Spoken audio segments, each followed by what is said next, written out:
Hello friends, আজ আমি বানাবো চাউমিন। তার জন্য কড়াইয়ে জল গরম করতে দিয়েছি, তার মধ্যে একটু তেল আর হলুদ দিয়েছি। সেদ্ধ করব না, তাহলে চাউমিনটা বেশি সেদ্ধ হয়ে যাবে, গায়ে লাগা লাগা হয়ে যাবে। ওই জন্য গরম জল করে ওর মধ্যে ঢেলে দিয়েছি। এরপর নিয়েছি দেখো ডিম, পেঁয়াজ, আলু আর বিনস। কড়াই তেল গরম করতে দিয়েছি। প্রথমে ডিমটা ভেজে নেব।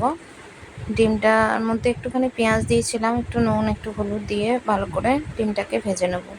ডিমটা একটু কাঁচা কাঁচা ভাব থাকলে আমার খেতে খুব একটা ভালো লাগে না। এটা অবশ্য যার যেমন পছন্দ সেই মতোই করবে।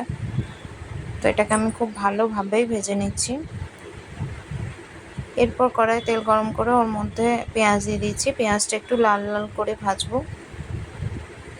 পেঁয়াজটা ভাজা হয়ে গেছে, তার মধ্যে দিয়ে দিয়েছি আলু আর কেটে রাখা বিনসগুলো।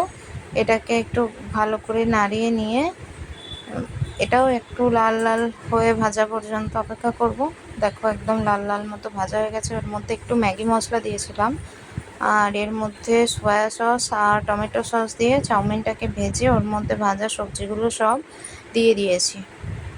এটাই আমার একটু সমস্যা হয়, গায়ে লাগা লাগা ভাব হয়ে যায়। দেখো চাউমিন রেডি।